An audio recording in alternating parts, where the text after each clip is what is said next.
Hi, and welcome to BariAftercare, the podcast. On this episode, I am going to be clearing up a pet peeve that I have regarding two psychological terms or phenomenon that people use incorrectly. Well, at least they use one of these terms incorrectly. The things that I'm talking about are negative body image and body dysmorphic disorder. I hear more and more and more, not just with bariatric patients, but in the general population as well. People talking about having body dysmorphic disorder, and that is very unlikely. The reason I say that is because only 1% of the population, 1% of the population actually has what the psychological and psychiatric professionals refer to as body dysmorphic disorder. On the other hand, over 90% of people have body image issues. So I want to help clear this distinction. I think I've talked about it on an episode in the past, but I'm going to do two separate episodes back to back. Tonight we're going to talk about body image, and in our next episode we're going to be talking about body dysmorphic disorder. So here goes. And the reason this is important is because when we're talking about something, you want to be accurate about what's going on with you.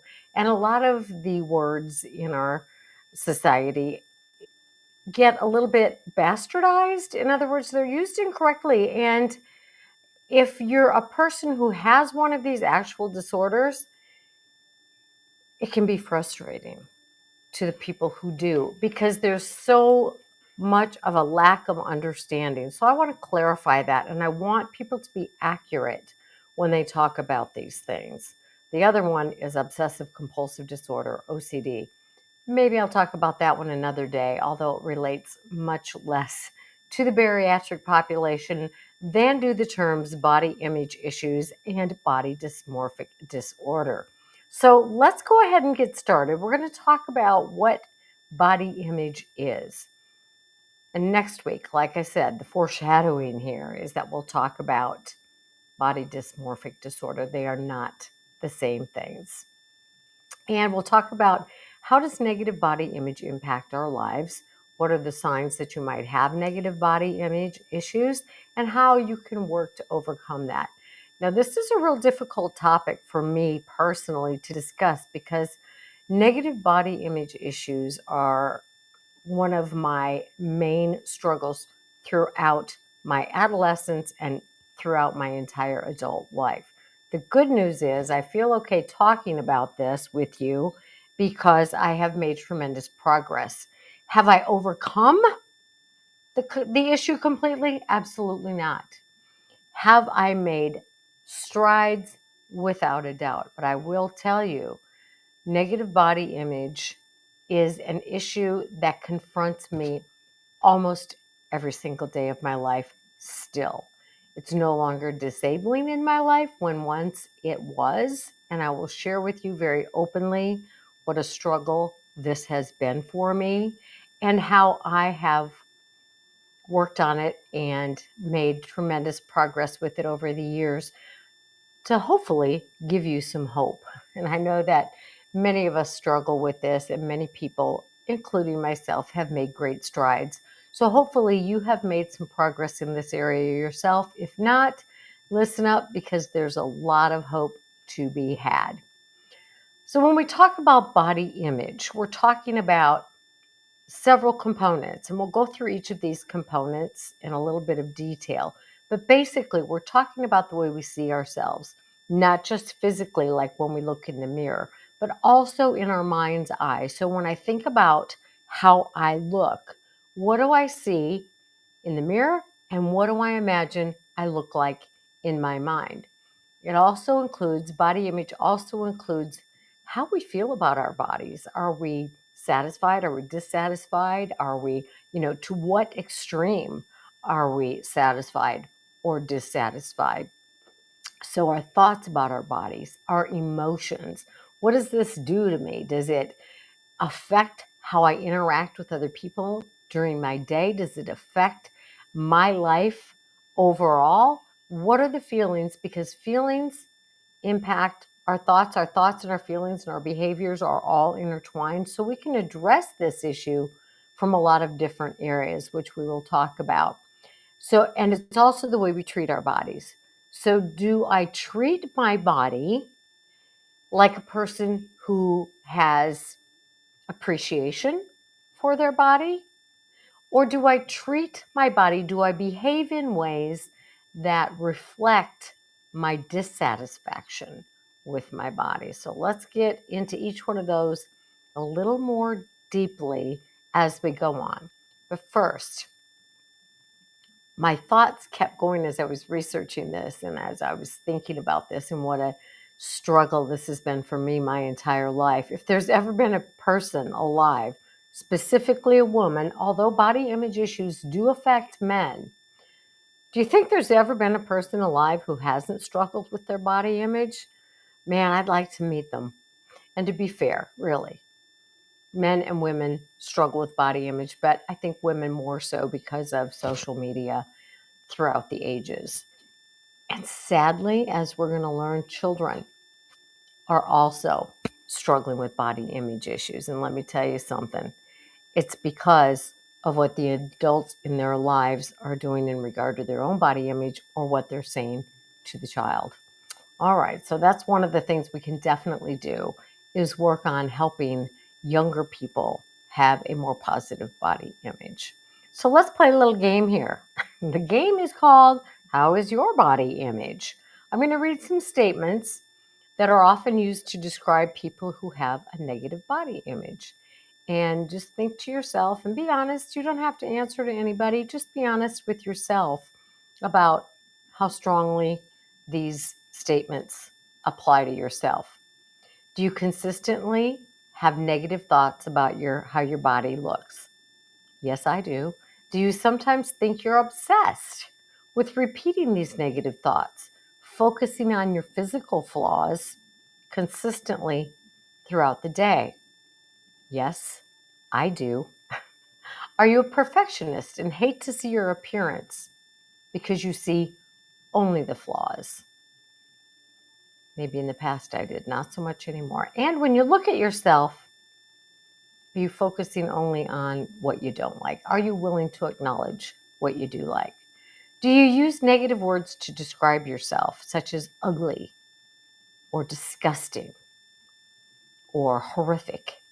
Because I've heard all of those words used in relation to how people feel about their bodies.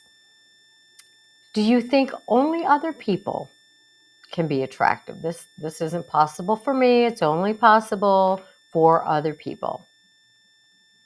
Is your mood affected by how you think you look? I'm going to ask that one again because I think it's a biggie. Is your mood affected when you think about how you look or when you think about what you think you look like? This used to do me in. I'll tell you more. Do you believe you'd be happier if you could look like you think you want to look? Do you have an ongoing fear of gaining weight? Most people that I work with, and for most of my life, that has been a positive for me. Do you have a distorted image of your body compared to what others see? Many of us do.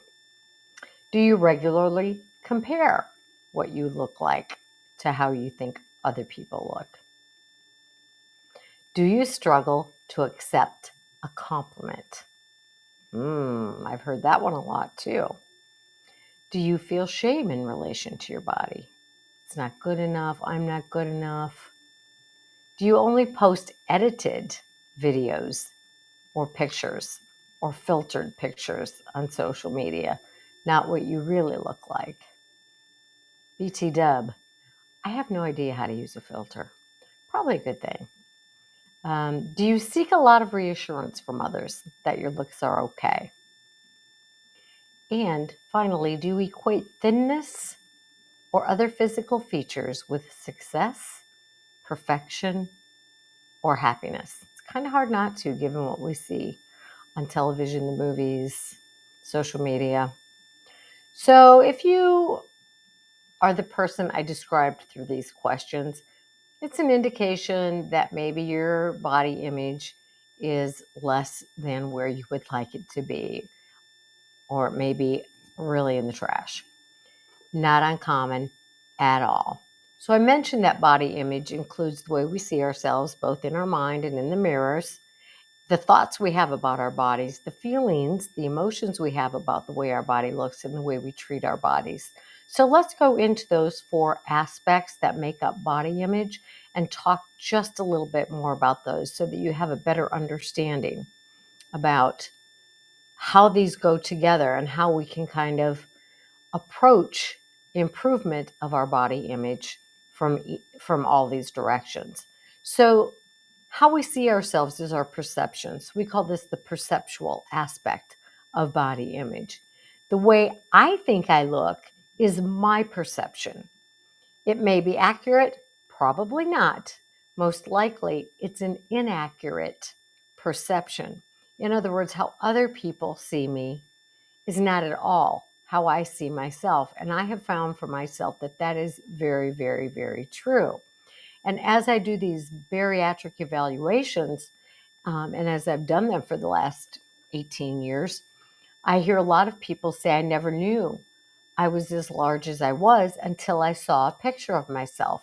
Others will say, I have always felt like I was much larger than what I see in those pictures. So some people see themselves as larger than they actually are. Some people see themselves smaller than they actually are. So our perceptions don't necessarily match reality. And one of the things that we can do is one of the sayings that I really like is if 10 people tell you you have a tail, you might want to turn around and take a look. So if you're talking about how you're still seeing yourself at your highest weight, even though you've lost 50 or 80 or whatever, however many pounds, and other people are saying, I can see it. I can absolutely see it. If you're getting the same message from a lot of people, chances are they're being more accurate than the perception that you have in your mind. And I understand that this is where people are getting confused with the term body dysmorphic disorder, because your body changes so rapidly that people have this, what they refer to as this dysmorphia. That is not the definition of body dysmorphic disorder. So because you've changed tremendous sizes is not body dysmorphic disorder. It's your body has changed sizes. End of story. Body image issues are whether you're satisfied with how you look or dissatisfied with how you look. Very different issues. Body dysmorphia, like I said, only belongs to a small percentage of people because people don't understand what it means. It doesn't mean you see yourself differently, but I get where that comes from because you have dysmorphic ideas. It's like they don't match. That is not body dysmorphic disorder, my friends. Please educate your peers. We are using that term incorrectly. Your brain may not have caught up with your body, but it's not body dysmorphic disorder. Let's put an end to that. All right, so perception, how I see myself. Let me tell you a story. When I was in 8th grade, and I will never forget this because this is the beginning of my body image problems. I was sitting around with a group of friends. We were all, pretty typical average weight for however teenagers should be. And we were sitting crisscross applesauce, as they say nowadays. And you know that side of your thigh, your hip, when you're sitting in that style, well, you have a little bulge of skin there. And I looked down at that and I thought, oh my goodness, I'm fat. Because there was flesh there. There's flesh on your butt, my friends. There's flesh on most people's thighs. But I looked down there, and in the way I was sitting, I saw this lump of flesh. And at that moment, I decided I was fat. And from that moment on, I have struggled with my body image. And it wasn't just that, but that was a defining moment. There were other issues that contributed to negative body image. For example, I have 4 sisters and a mother who was extremely obsessed not only with her body, but with her daughters' bodies as well. 5 girls in one family. It wasn't a healthy body image dynamic. Let me just tell you that. So from that point on in my life, I have struggled to accept my body. And it's been a nightmare, and I'll share more with that. But here's the fact. Everybody has body imperfections. What we do with that in our head can make a huge difference in how we feel about ourselves overall, because body image is a huge part of our complete self-image. There's a man named Thomas Cook, I believe. He has a workbook called the Body Image Workbook. Thomas, that doesn't right. It's not right. Anyway, I think it's called the Body Image Workbook. But he says that up to 3/4 or 75% or something like that of our overall self-esteem is tied into our body image. That's a big deal. And from an early age, thinking you're not good enough, you're thinking you're fat when in reality you're not. It's the perception. Again, that's not body dysmorphic disorder. It's not seeing yourself accurately. That's a body image issue. So that for me was a turning point in how I saw my body. And you may be able to pinpoint things, whether it was from messages you got from kids at school or your family members, or messages you gave yourself looking in the mirror, or how you saw your mom or grandma or aunts or cousins focusing on their bodies, or what you saw in the media at whatever age you were, whatever your medium were. And the good news is we can work on changing this and becoming more accepting of ourselves. So that's our perception. Then our feelings about our body. This is the affect, feelings, affect. How do you feel about your body, especially the amount of satisfaction or dissatisfaction, and to what end of the continuum regarding your weight, your body shape, your height, your skin tone, aging. That's a big deal, let me tell you. All of this is about your emotion related to your body image. And I'm going to tell you a funny story. My friend and I went on a cruise last week, and we are in our early 60s. And we are active, we are vivacious, we are silly, we're playful. So in our heads, I think we think we're like 45, right? Even though she has a son who just turned 40. I have a son who's going to turn 40 next year. We are not young. But in our minds, we think we're young. And for our age, right? We're okay. We're right in there. We're hanging in there. But it's funny because I said to her, because somebody said, "Oh, you girls look good for your age." And we were like, do they have to add the for your age kind of thing? Um, but I said to her, I don't think we look as young as we think we look, right? It's that perception, because we know how we feel, we know how we behave, we know how we approach life, which is from a young, active, healthy perspective. But when a 30-year-old looks at us, we look old. So it's these thoughts and these feelings. So what are the feelings about it? Depends on the day. Sometimes I'm like, well, dang, it's okay. It doesn't bother me at all. That because I feel also the wisdom of my years. I feel the wisdom that's come from the experiences. But on the other hand, sometimes I'm like, how can I be a lady with that many wrinkles? So it depends on the day. But working to accept the way the reality is, I'm working toward accepting. And that's what we all can do, regardless of where we are, with our age, with our skin, with our shrinkles, with our wrinkles, with our sagging skin, with our stretch marks, with our whatever it is, working toward acceptance, right? Because that's going to give us some peace of mind. So we have the perceptual, how I see myself, accurate or inaccurate. We have the feelings and emotions, which is something we really can change. We can influence that area a lot. The third area is the cognitive. What are my thoughts about this? And I hear this every day with my work. I have patients tell me they want to have surgery to improve their health and to improve their quality of life. I love that. I think it's great. 2 to 3 years later, what am I hearing from the same person? If I could just lose that last 20 pounds, then I'd be satisfied. Or when I build some muscle tone, then I'll finally be happy. So if this happens or when this happens, then I'll be happy. Or if this happens, then I'll be satisfied.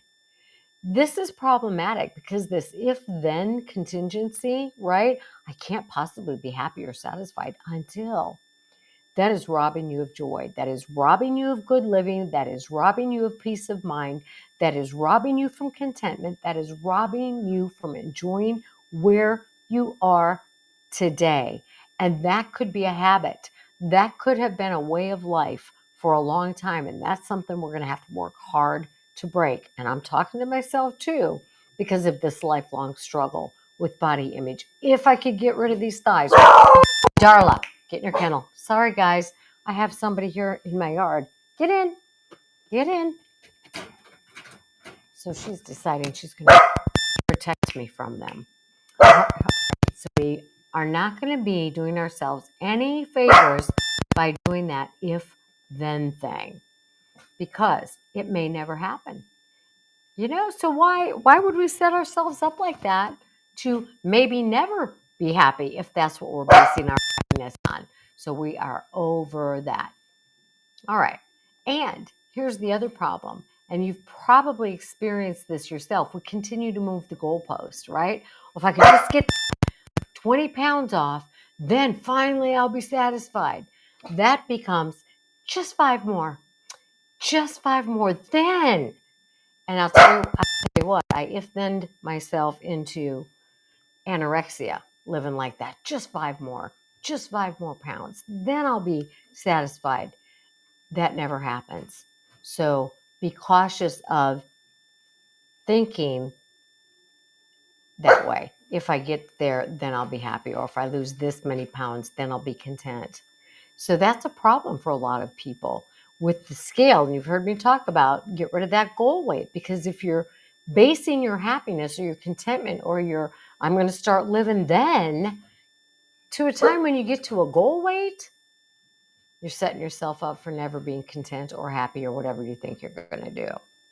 And I have seen so many people change their bodies and never be mentally satisfied with the results. They're just never satisfied. And if that is you, then the problem lies deeper, because there's an issue with why won't I let myself be content, satisfied, happy? Why can't I just live in the moment and be at peace in my mind? So that may be something a little bit more to look at. All right, so the actions you take in relation to your body represent the behavioral component. So we've got a perceptual component, we've got a cognitive component, we've got an emotional or affective component, and we've got this behavioral component of body image. And that's related to how you treat yourself. Do you treat yourself like a person who has respect for their body, whether or not you're satisfied with all of it, right? Doesn't matter if you have a roll here or a lump there or cellulite or stretch marks or whatever. Do you value your body in terms of what it's supposed to do for you in this life, which is carry you through the world, which is get you from here to there, which is get you to do the things you want to do in life, whether that's be active or travel or build a hobby or a skill or whatever it is. Do you treat your body well? Do you feed it well most of the time? Not perfectly, but do you eat healthy most of the time? And when I say most, I don't mean 51%. I mean like 85, 90% of the time. Allowing yourself a little, not so healthy stuff here and there. Like on the cruise, I'll tell you what, I still ate 85% healthy on that cruise because it's not an excuse to abandon what my real value is, which is health, which is movement, which is being able to go and do what I want to do, travel, be out in nature, hang out with my friends, go to the ball games, do all the things that are important to me. That's my value. That may not be your value, but whatever your values are you treating your body with the respect to work toward being able to engage in whatever it is you want to engage in? Do you move your body? Do you give your body exercise? Like it or not, my friends, we are biological beings. And biological beings, we need sunshine, we need water, we need food, and we need movement. There's more things we need too, I get that. But physically, are you treating your body like a person who respects their body? And that is a big deal. Because if you don't like yourself and or your body, because this can go deeper. You might not like yourself. You might not value yourself. You might not feel like you have value. So now we're talking about low self-esteem and or low body image. So you may have overall low self-esteem and low body image, and our behavior is going to reflect that. And I've talked about that in many, many a podcast episode. So how you feel about yourself is going to show up in how you treat yourself, the actions we take. So what are the outcomes of maintaining a consistently negative body image or an overall poor self-image? So I have struggled with body image all of my life. Let's say back in the day, in my early teens and my early 20s, like I was way down on the dissatisfaction scale. Now I'm up on the, fairly satisfied. It's good enough. It's good enough, right? But what are the outcomes? When I was in my worst spot with my body image and my overall self-esteem, relationship struggles. How am I going to have a healthy relationship if I'm constantly battering myself? How am I going to have a healthy relationship with other people if I am continually treating my body poorly and then beating up on myself emotionally and hating myself for how I look? Your relationships are affected by our torment of ourselves. They absolutely are, because you cannot be your best when you're beating up on yourself regularly. You cannot.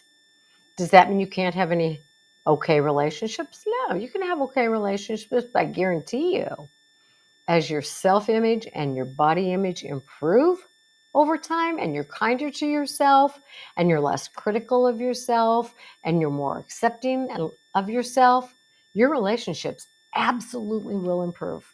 Guaranteed. So relationship struggles, depression and anxiety, definitely. How are you going to feel if you're beating up on yourself all day long? Lower self-esteem, social anxiety. Here's one. How many times do you do this? Assume you're being judged and criticized by others, thinking you're being judged by others based on your appearance or what you perceive as a defect. Let me tell you, people may give us the once over and go, they could improve. But that's the end of it for them. For us, it's like, oh, look at them. They're looking at me. They're watching what I eat. They're thinking, my right thigh is bigger than my left thigh. They're thinking that if I only, they're not thinking all that because they're not all that wrapped up in you. You're thinking all that about you. I thought that about me. But what I have learned is that of this almost 8 billion people on the planet these days, not one of them is concerned about my right thigh. It's just not happening. I'm concerned about it, and I can become overly concerned about it. And if I get overly concerned about it, I make everybody around me miserable because I'm miserable. Is that a healthy way to live? It is not. And it used to do me in. All right. Also, higher risk of eating disorders and substance abuse. How about that? Guess what? By the time I was 19 years old, I had a raging case of anorexia.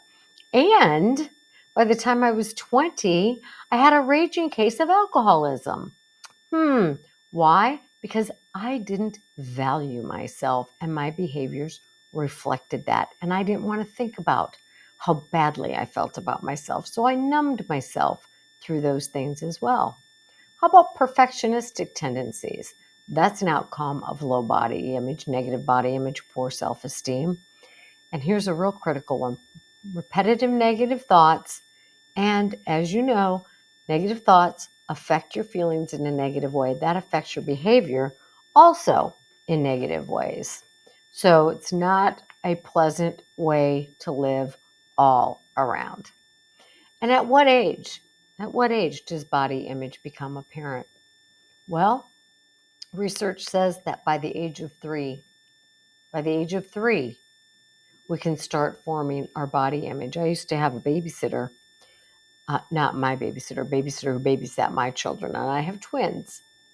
And she was in her 60s at that time when I was in my 20s. So she was, quite a generation and a half older than I am. And her image was based on her generation, but she would refer to one of my twins as fat butt. My babies, like less than a year old. And I would have to say to her, do not refer to my child as fat butt. Do not comment on their bodies at all. She's a baby. But I didn't want her to get to an age where she was able to comprehend, even if she didn't know what the word meant, right? That is just not okay. So if a child starts to develop negative body image by age 3, it's usually because of a parent's body image themselves and how they feel about themselves, or another caretaker, because that influence really can mold how a child sees and feels about their own body. So the other thing is, when we're focusing on what our bodies look like and the flaws and the imperfections and what we don't like, we forget about what our bodies are supposed to do. They're utilitarian. They are used to get us through life. And when we abuse them, right, when we don't treat them well, then we cause them to malfunction. And I'm not saying that obesity is all about your treatment of yourself. I am aware there are many factors that result in the disease of obesity. But for those issues that we do have control over, like what we put in our mouth and how much we exercise, we are responsible. And if we don't exercise our bodies at all, and if we don't put healthy foods in our body, and if we put too many unhealthy foods in our body, then we are destroying the utility of our body. And it's going to affect our emotions and our spirit and our pleasantness to be around. I'm going to give you some not so funny facts here. 91% of women, did you hear me? 91% of women report being unhappy with their bodies. To me, that is so sad. I get it. I'm a victim of social media and, movies and television and billboards, and just like we all are. And it's sad. And I'll tell you a true story. And this happened probably 4 years ago. It was during the pandemic, and it was the 4th of July. And my grandson was probably 6. And we went to a Target parking lot to watch fireworks. And he had to go to the bathroom really, really badly. And so I walked him into Target to go to the bathroom. And right when we walked in, there was a great big advertisement of a woman, an older woman, probably in her 50s or 60s. And it was for makeup, I believe. 6 years old. He says, "Why would they put a woman that old in an ad?" I was thinking, You're a 6-year-old boy. How would you even know to comment on the age of a woman in an ad other than, I guess, all the ads he's seen are of young people? But I thought that was so interesting how, and it's no wonder our body images and the changes in our bodies if we're not the certain size or the certain age. It plays on us. 91% of women report being unhappy with their bodies. Sad. There's so much pressure to conform to that mythical. Do you know, this is interesting too, that only 5% of women, so 91% of women are unhappy with their bodies, but only 5% of women naturally have the body type that we all think we need to have, the body type that is glamorized in the media. So we are set up because 95% of us are not going to have that body, do not have that body, will never have that body, even though we may have perfectly adequate bodies, right? Bodies that get us around, bodies that aren't struggling with a lot of health issues. And as you lose weight, your health improves, as does your mobility and your functioning. And yet, most of us will remain dissatisfied because we have this image, and it leads to psychological problems, which I listed above, right? Depression and disordered eating and so many of those things. So a lot of pressure to conform, and eating disorders are very prevalent. Like, I think some research says that up to 75% of women have had patterns of disordered eating. So leaning toward anorexia, leaning toward bulimia, leaning toward bulimorexia, where you are too thin but you're vomiting also, or struggling with compulsive overeating or binge eating disorder. 75% of women. That is tragic. So hopefully we're moving toward more body acceptance. And to me, body acceptance means working toward improved health as well, and accepting our bodies with our bumps and our lumps and our wrinkles, as long as we're working toward health. All right. And we know that body image is linked to self-esteem, and studies also show that the more reality television a young girl watches, the more likely she is to find appearance important. So who is being put on reality shows? All right. Can you improve your body image? Here's the good news. Yes, you can.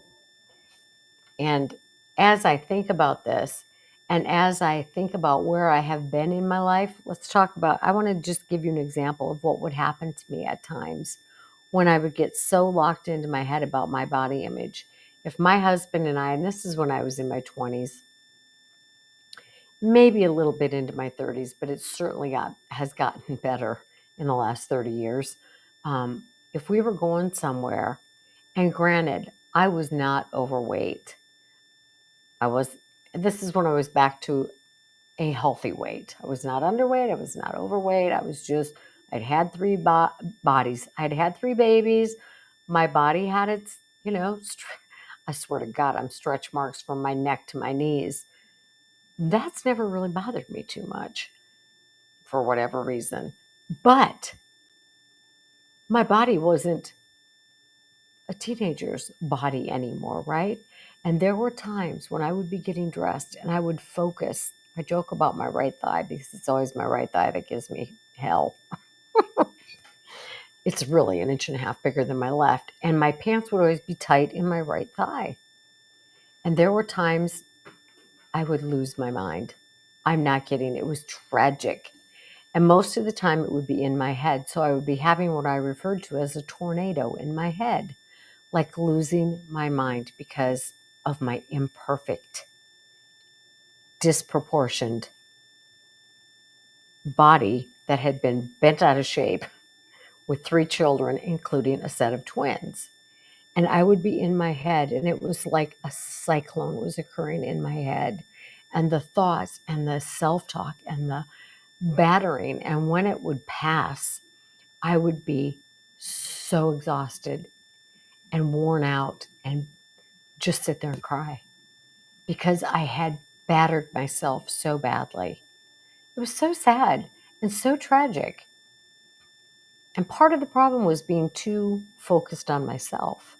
And that is one of the ways to get out of this body image issue, is to quit being so self-focused, right? I was very self-focused and worried about what other people think, and worried what my mother would tell me about my body, and worried about looking how I looked in comparison to those four sisters, and thinking everybody was going to have those same comments about me because it's what I lived with within my home. And I would do a number on myself. And fortunately, the tornadoes and the hurricanes and the cyclones in my head have stopped many years ago. One of the things you can do is to say literally to yourself, get out of myself. Get out of myself, meaning nobody cares as much as I do. People may notice, people may have an opinion, we're all very judgmental, but get out of myself. It's not that big of a deal. People are not paying that much attention to me. And that is one of my greatest tools, is get out of myself. So that's one of the mantras you can develop. So developing mantras is really important. Like, I choose health. I'm putting forth effort. I value my being. I value my body.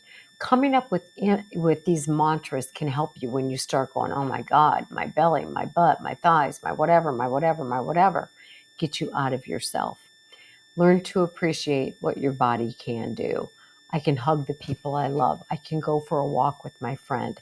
I can get down on the floor and play with the grandbabies. I can get in the pool and get myself back out. I can, what can you do that you couldn't do before? Appreciate those things and be grateful. Focus on the gratitude. Remember, my job isn't to be appealing to everybody. My job is to be appreciative of what I can do and what I am developing strength in being able to do. Strength, health, flexibility, so that you can have more of the quality of life that you are seeking. So rather than focusing on the way your body looks, focus on what it can do. You hate the jiggly belly? Think about the baby you carried. Or you hate your flabby arms?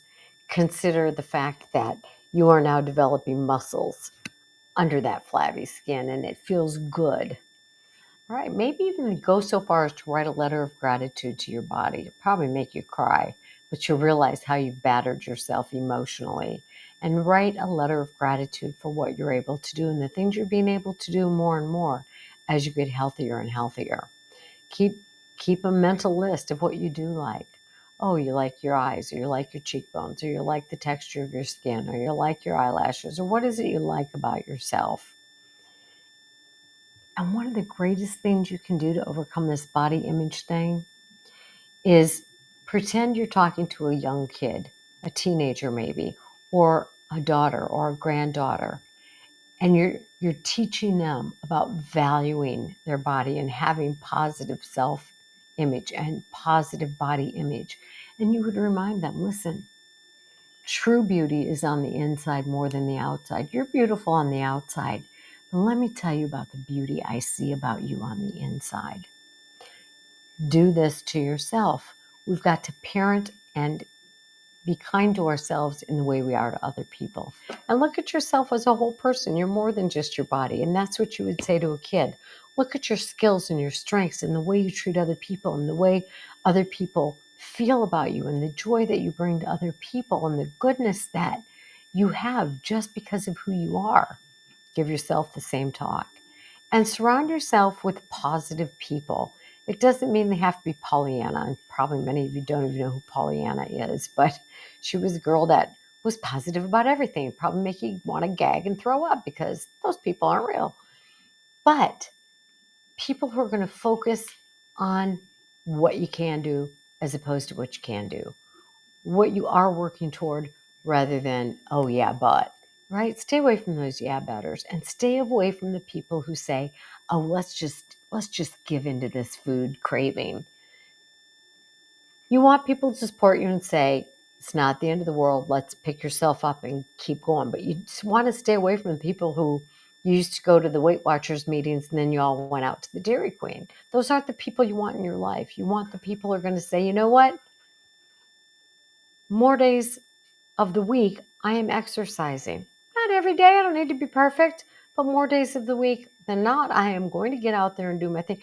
I went to the gym every single day on that cruise because my life exists every single day and I don't want to neglect my health. I don't exercise every single day, but I knew that when we came home, I had ball games and I had company for the weekend and I wouldn't be exercising those days. So I want to keep myself on track more days of the week than not. And then tell your body stop or your brain stop when it starts going down the rabbit hole of negative thoughts. Just stop, stop, stop. I can do better. You can overpower those negative thoughts. Get out of myself. Get out of myself. Watch what you put on your body. If wearing jeans sends you into a tailspin because they don't give and stretch, get rid of them. Find something that you feel comfortable in. And then watch social media and go, "You know what? This is so ridiculous. I'm not doing this to myself. I'm not comparing myself to that 5% of women who have that kind of body. 95% of us don't. And I'm good enough. And I'm healthy and I'm getting stronger every day, right? Here's a great way to get out of yourself. Instead of fretting about yourself, or make this a thing. Every time you start fretting about your body or your body image or your count and you're getting crazy in your head, get out of yourself and go do something for somebody in your home. Hey, is there something I could help you with? Hey, would you like help with whatever? Hey, would you like me to help you with your chores today? Get out of yourself. Call a friend. What's going on in your life today? Get out of yourself. All right. Focus on your body's function. So if you start, instead of going, "Oh God, I want to lose 10 pounds." No, I want to learn to do 5 sit-ups, or I want to be able to do 3 push-ups, or work towards something to improve the strength of your body that's going to help you feel bad or feel better, and stop the negative self-talk that makes you feel bad. Stop the torment. And it is torture. You can torture yourself. All right. You change the negative thoughts, right? By saying, instead of saying, "Oh God, my stomach today, it's just, oh," okay, what do I like about how I look today? What do I like that I'm going to do today? How am I working toward a positive result? My body is getting stronger. I am getting healthier. Use those mantras. I choose health. And if you really, really continue to struggle, then you might need to get some therapy because sometimes the issues are a little bit deeper. If you're looking in the mirror all the time, commit not to doing that. The mirror and I do not make contact after the shower anymore. I don't look at the nakedness because I'm going to be cruel to the nakedness. So I get dressed before I look in the mirror and then I say, "Good enough." Seriously, that is the truth. Because why do that to myself? And for some of you, the scale is an important and positive thing. For others of you, if the scale absolutely ruins your day, get rid of the dang thing, but know yourself. Avoid having lunch with people who are like constantly talking about weight or constantly on diets or talking about their bodies, which means I avoid my sisters a lot of the time. Also, I don't want to know the number on the scale. Haven't for let's see, I'm 60, so, or I'm in my 60s. So for probably 40 years, I haven't weighed myself. And when I go to the doctor, I say, "You can weigh me, but don't tell me what it is. I don't need to know numbers." That's all I have to say. No need to know. Um, redirect your attention. Redirect your attention like you would to a child who picks up a very breakable glass thing that's expensive. You take it away, you set it down, you focus them on something else.